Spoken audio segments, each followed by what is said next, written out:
Et le thème de ce jour, c'est Jésus est le pain de vie.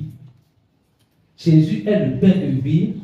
Pourquoi nous abordons Jésus est le pain de vie après la vie éternelle que nous avons enseignée dernièrement?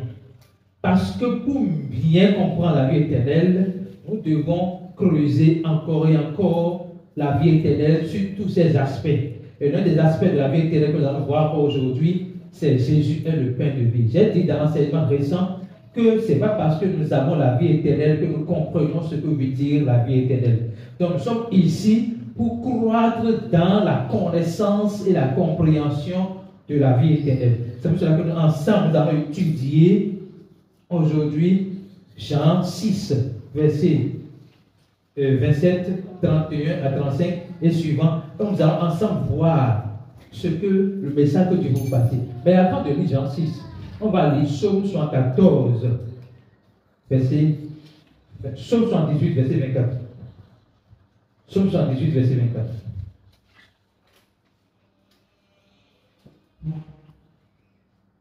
Psaume 78, verset 24. Il fit pleuvoir sur eux la manne pour nourriture. Il leur donna le bleu du ciel. Donc, la parole dit que Dieu fit pleuvoir sur les enfants d'Israël la manne pour nourriture et ils ont bu quoi? Le pain du ciel, le blé du ciel. Autrement, le pain que les Israéliens ont mangé est venu directement du ciel. Ok? Maintenant, nous allons voir ce que Jésus dit dans Jean 6, verset 27. Avant qu'on lise cela, je vous mets dans le contexte. Le contexte, c'est que Jésus venait de faire manger 5000 hommes avec 5 pains et 2 poissons. Quand on dit 5000 hommes, c'est sans compter les femmes et les enfants. Et à la fin, il est resté encore 12 grands paniers qui contenaient le reste de nourriture, alors que tout le monde a mangé et était rassasié. Alléluia. Amen. Donc, Jésus a fait ce miracle. Et après, les gens, il a fait ce miracle en Galilée. Et maintenant, il voulait aller à Capharnaüm. Et les gens l'ont suivi. Et il dit, mais vous n'êtes pas venus, vous n'êtes pas venus parce que je suis beau, je suis mignon, je fais. Vous êtes venus à cause du pain que vous avez encore mangé dernièrement. Et sûrement, le pain que vous avez mangé là, vous l'avez déjà libéré par la Russe. Donc, préoccupez-vous non du pain qui périt, mais du pain qui demeure éternellement. Lisons Jean 6, verset 27. Travaillez, non pour la nourriture qui périt, mais pour celle qui subsiste pour la vie éternelle. Donc, travaillez non pour la nourriture qui périt, mais pour celle qui subsiste juste dans la vie éternelle. Suivez bien. Il dit, ne vous préoccupez pas, ne priez pas tout le temps pour le pain qui périt, la nourriture qui périt. Et quand on dit la nourriture qui périt là, c'est que quand nous mangeons, il faut bien voir ce que je veux dire, quand nous mangeons, notre organisme digère et nous libérons ce que nous avons mangé. Et c'est sûr que pendant qu'on mange, on voit que c'est délicieux, mais ce que nous libérons ne peut pas être délicieux. Ce que nous libérons par la nuit, et même ça pue. On ne peut pas dire qu'on va encore manger cela. Alléluia. Amen. Mais Jésus nous met le focus sur le pain qui subsiste dans la vie éternelle, c'est-à-dire le pain qui ne peut pas être digéré, puis être libéré, puis sortir de la puanteur. Vous comprenez? Maintenant, de quel pain il veut parler? Alléluia. Lisons 31. On va rester d'argent aujourd'hui. Alléluia. Nos pères ont mangé la manne dans le désert. Oui. Selon ce qu'il est écrit. Oui. Il leur donna le pain du ciel à manger. Donc, les gens ont posé une thèse. Mais nos pères ont mangé la manne. Et ils ont mangé le pain du ciel. Alors Jésus leur répondit. Verset 35. Jésus leur répondit. 35. Je suis le pain de vie. Celui qui vient à moi n'aura jamais faim. Et celui qui croit en moi n'aura jamais soif. Lisons s'il vous plaît, verset 31. Nos pères ont mangé la manne dans le désert. Oui. Selon qu'il est écrit, il leur donna le pain du ciel à manger. Maintenant, Jésus veut répondre à cela. Oui, Jésus leur dit, en vérité, je vous le dis, Moïse ne vous a pas donné le pain du ciel, mais mon Père vous donne le vrai pain du ciel. Attendez là. Moïse ne vous a pas donné le pain du ciel, mais mon Père vous donnera le pain du ciel. On va comprendre doucement ce que Jésus veut dire avant d'avancer. Tout à l'heure, ils viennent de dire, on a lu dans un verset dans Psaume 114, que le pain que les Israélites ont mangé est venu du ciel. Écoutez bien. Mais Jésus dit, Moïse ne vous a pas donné le pain du ciel. Alors Jésus veut leur montrer la réalité quand on parle du pain du ciel, ce que cela veut dire. Alors, il dit que Moïse ne vous a pas donné le pain du ciel. Pourtant, le pain qu'ils ont mangé est venu du ciel. Vous comprenez ce qu'il dit? Est venu d'en haut. Ce n'est pas venu sur la terre. C'était dans un désert. Ok? Maintenant, qu'est-ce que Jésus voulait dire? Il voulait montrer que le pain du ciel n'est pas physique. Le pain du ciel n'est pas physique. Donc, ce qu'ils ont mangé ne peut pas être appelé pain du ciel. Si vous appelez ça pain du ciel, vous n'allez pas comprendre que Jésus est le pain du ciel descendu ici en bas pour le sauver. Vous n'allez pas comprendre ça. Donc, Jésus dit, Moïse ne vous a pas donné le pain du ciel. C'est-à-dire, Moïse ne m'a pas donné à vous. Vous comprenez? Jésus dit qu'il est le pain de vie venu du ciel. Donc, Moïse ne m'a pas donné à vous. Moïse ne vous a pas prêché qui je suis. Vous comprenez? Moïse ne vous a pas prêché l'évangile. Il vous a donné un pain qui périt, pas un pain qui subsiste dans la vie éternelle. Vous suivez jusque-là? Lisons le verset suivant. Verset suivant, lisons. Car le pain de Dieu, c'est celui qui descend du ciel et qui donne la vie au monde. Il lui dit, Seigneur, donne-nous toujours ce pain. Reprenez le verset 32, 33. Il n'a pas de vrai pain quelque part. Parce que c'est mieux que votre comprenne. Jésus l'a dit, en vérité, je vous le dis, Moïse ne vous a pas donné le pain du ciel, mais mon Père vous donne le vrai pain du ciel. Voilà, je voudrais que le vrai la sorte. Moïse ne vous a pas donné le pain du ciel, mais mon Père vous donne le vrai pain du ciel. Donc quand Jésus met l'accent sur le vrai pain du ciel, ça veut dire qu'il y a un faux pain du ciel. Ou bien il y a un faux pain. Alléluia. Donc, Jésus veut maintenant que nous voyons les caractéristiques du faux pain et les caractéristiques du vrai pain. Le faux pain est physique. Le faux pain peut se manger avec les dents, la bouche, les dents, la langue. On peut sentir de la saveur dans la bouche en mangeant le faux pain. Suivez bien. Le faux pain peut périr parce que lorsque nous allons manger le faux pain, nous allons digérer et libérer par derrière. Maintenant, Jésus dit, Moïse ne vous a pas donné le vrai pain que je suis. Il vous a donné le faux pain. Le vrai pain que je suis subsiste dans la vie éternelle. Le verset suivant, lisons. Car le pain de Dieu, c'est celui qui descend du ciel et qui donne la vie au monde. Alléluia. Le pain de Dieu, c'est celui qui descend du ciel dans le but de donner la vie au monde. Le pain du ciel, Jésus qui est le pain du ciel, c'est celui qui descend sur la terre, c'est-à-dire Dieu manifesté dans la chair qui vient donner la vie au monde. Autrement dit, le monde était sans vie. Vous comprenez ce que je dis? Le monde était sans vie. le besoin du monde, la soif du monde était le pain de vie. Quand nous nous réveillons chaque jour, on veut forcément manger quelque chose. En fait, c'est ce dont nous avons besoin sur la terre ici. Mais en réalité, ce dont nous avons besoin sur le plan spirituel, ce n'est pas le pain qui périt, mais c'est le pain de vie. Notre faim, la réponse à notre faim de tous les jours, c'est le pain de vie, ce n'est pas le pain qui périt. Donc, Jésus répond à un besoin fondamental de l'homme, la faim.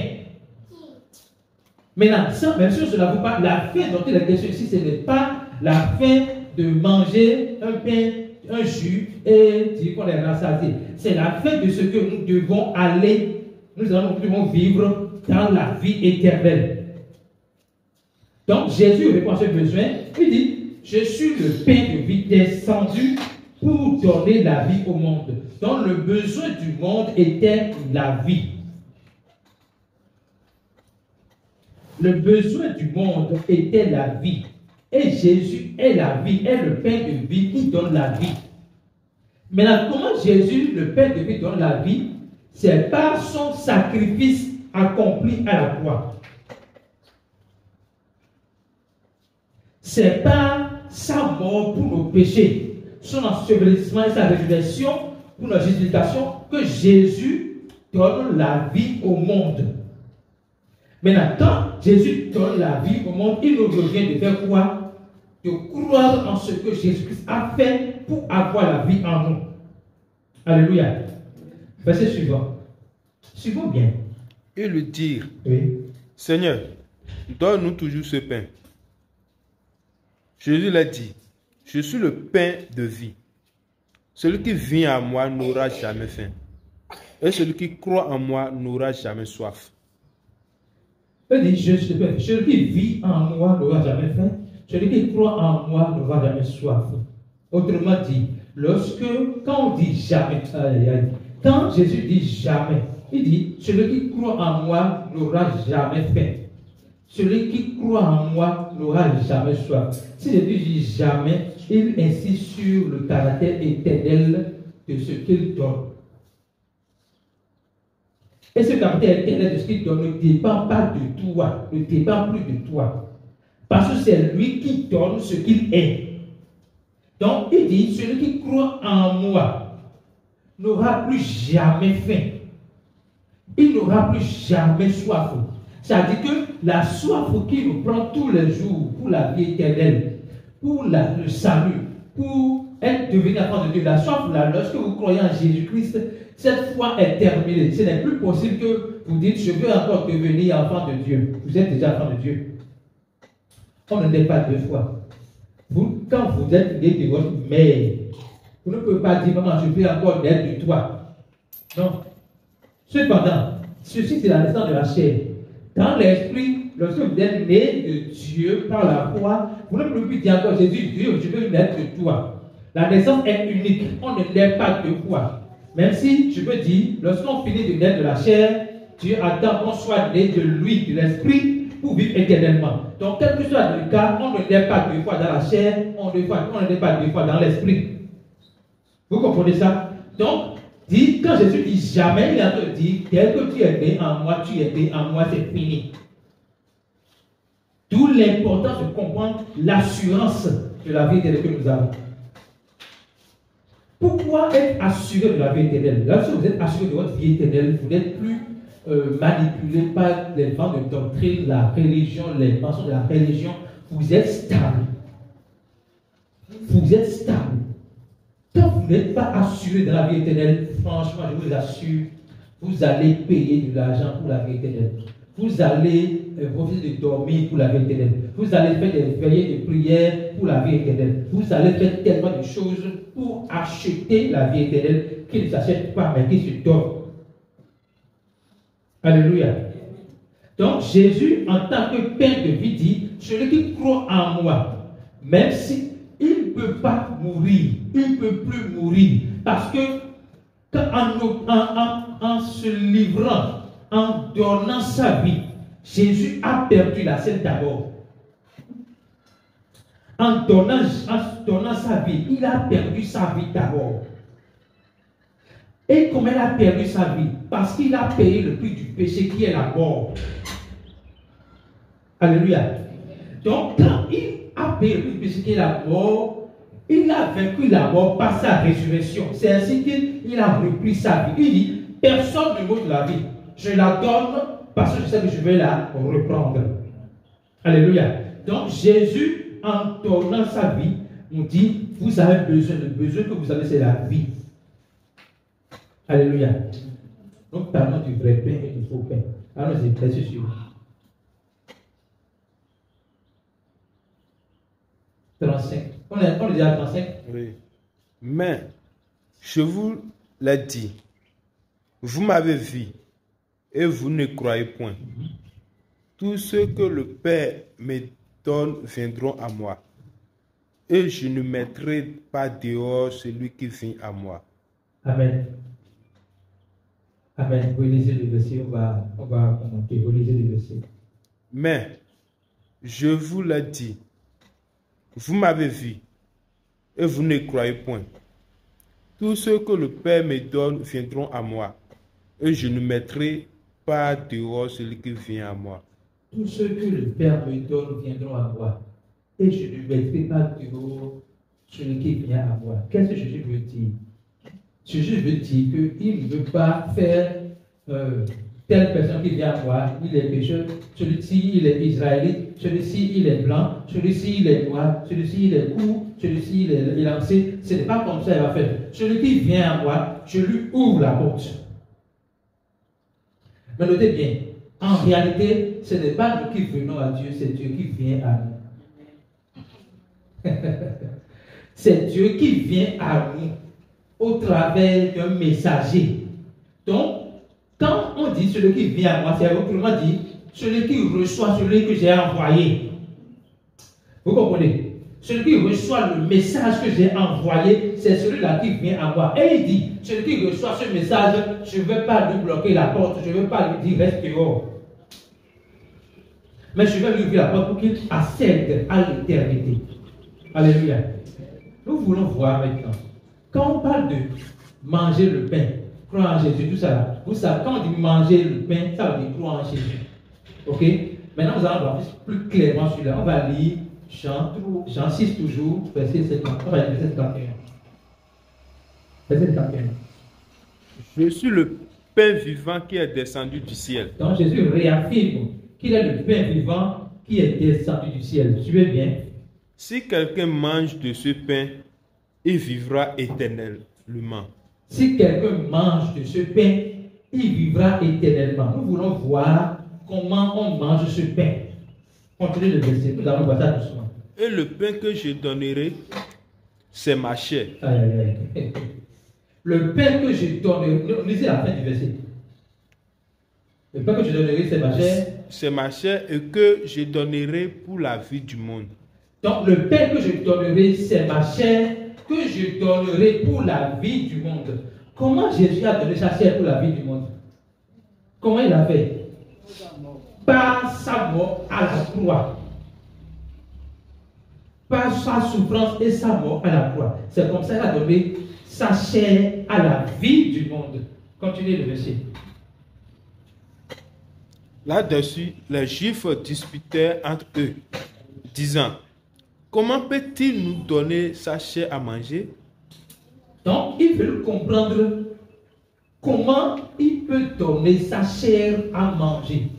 C'est-à-dire que, est-ce que Jésus est devenu sorcier pour donner sa chair physique comme ça et vous allez manger? Est-ce que ça va chez lui? En fait, c'est la question que les gens se posaient. Est-ce que ça va chez lui? Allez-y, vous allez voir la réponse de Jésus. Jésus l'a dit. En vérité, je vous le dis. Si vous ne mangez pas la chair du Fils de l'homme, et si vous ne buvez son sang, vous n'avez point la vie en vous-même. Attendez. Donc Jésus remue le couteau dans la plaie. Il n'a pas encore répondu. Il dit, si vous ne mangez pas la chair de l'homme, Si vous ne buvez pas son sang, il a grave la situation. Donc, non seulement on va manger sa chair, on doit boire son sang. Il dit, vous n'avez pas la vie en vous. Écoutez, suivez bien, prenez cette réponse, mais vous allez voir l'explication bientôt.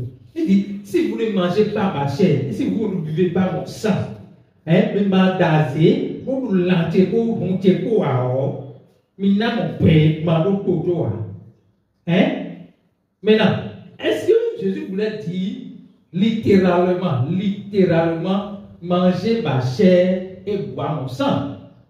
Non. Suivez le verset. Continuez.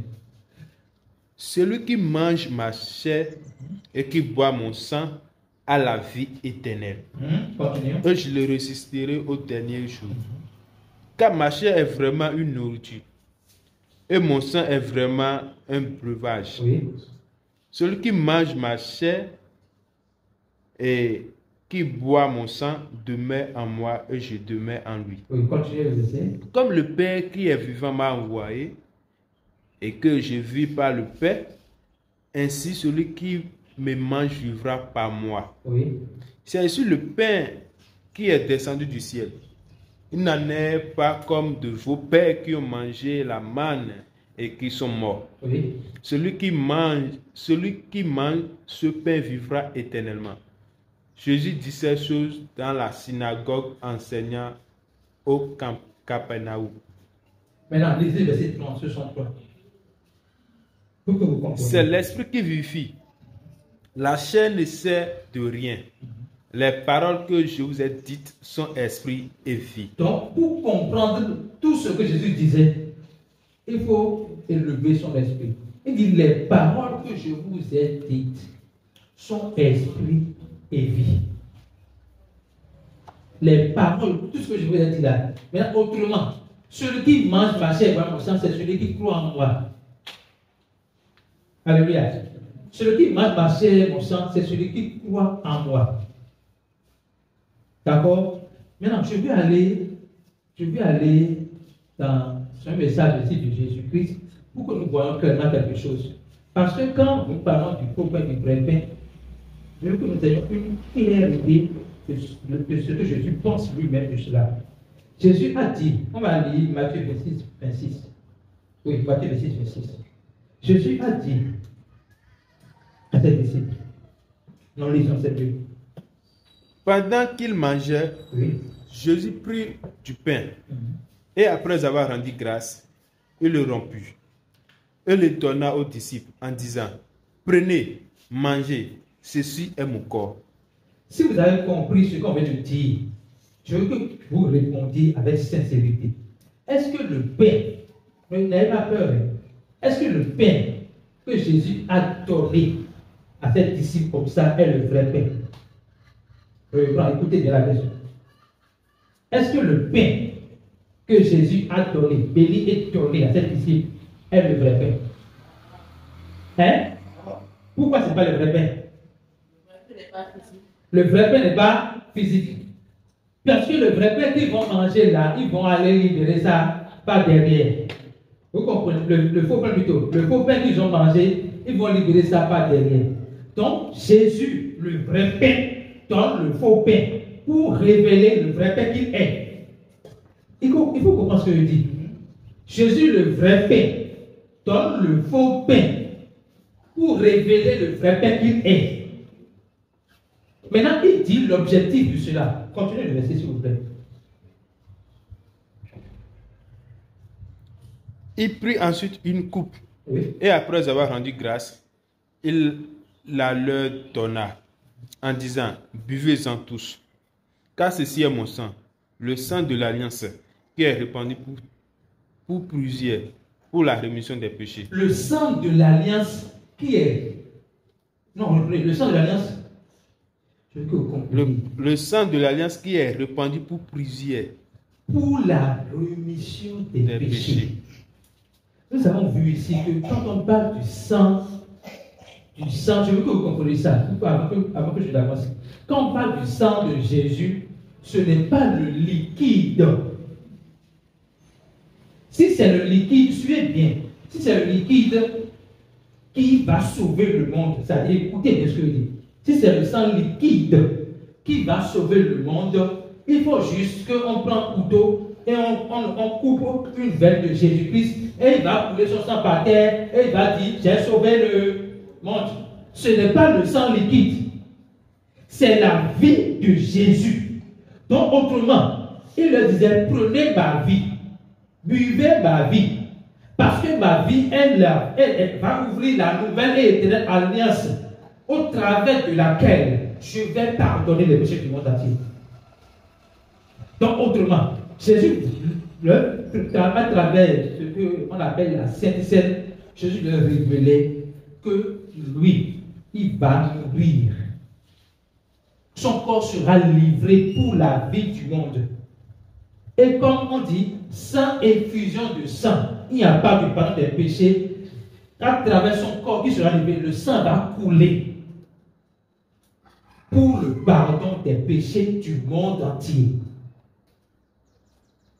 Vous comprenez ça?